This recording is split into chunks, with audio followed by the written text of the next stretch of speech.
YouTube family. Welcome back or welcome to Recruiting Board. I'm Alex DeGraw, where I cover and promote football around New England. Take this time, like, share, and of course, subscribe to the best family here on YouTube. Especially because I'm only 3,000 subscribers away from passing Boston College. Let's do that. Like the video and comment somebody I should interview next. It helps with the algorithm. You started your career in high school, but then you end up going to Harper College, Coach.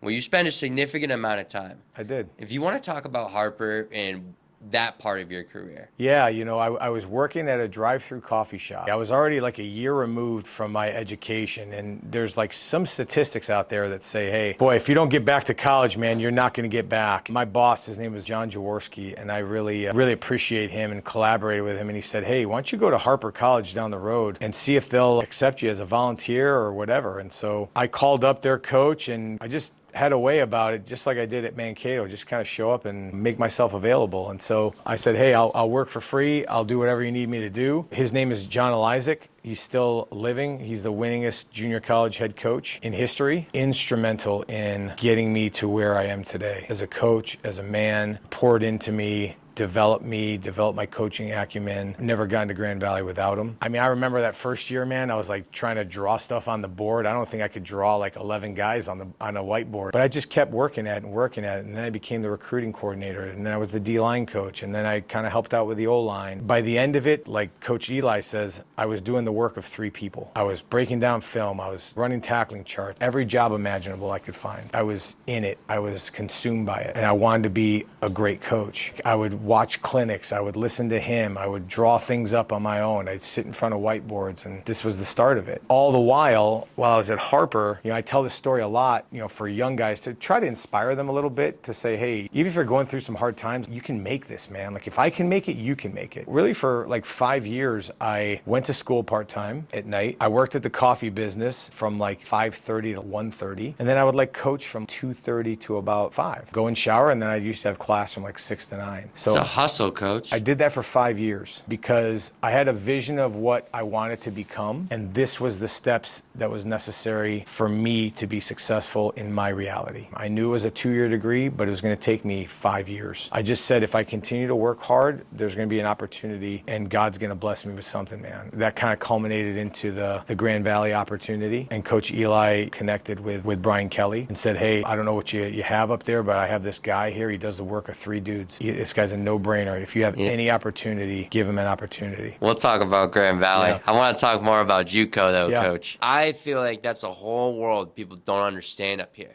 Yep. At all. There's people who love football, but if you don't love football, don't go JUCO. Yep. Talk about coaching at that level. They're great kids. They just need a little bit of development. And some of them are a product of their environment. We had a good mixture of guys because it was in a really good area. So we had your non-qualifiers, right, which were trying to like get their grades right, get them fixed. And we had like the local kid who was like a 3.5 GPA who, you know, just needed a little bit more development. So it was a kind of interesting hodgepodge of people when we put this thing together. And the one thing about JUCO ball, man, is like those guys love ball. For you to drive to practice every day, for you to go through that, for you to live with 4 other people in an apartment. And we were sourcing guys from everywhere, from Illinois, Indiana, Wisconsin, St. Louis, trying to help them out, find apartments. Like, that was my sub job. And a lot of the guys, it worked. And you know, there were some guys that fell off along the way. And so you can't save everybody, but from a teaching perspective, like, you had to keep it very simple because you had a new team every year. And so I think what's helping me in this transfer portal model, even though it's not really hit St. Anselm, is that I did coach in junior college. So the design of having a new team and the variable being the team every year is quantifiable now. And so that experience has helped me years now down the road, where you're going to have to retool your team every single year. It was a great experience. We had tremendous success. I think we went to 5 straight bowl games. It was fantastic. We went out to Dixie, Utah to play in a game. We went out to Long Island to play in a game. It was quite the experience.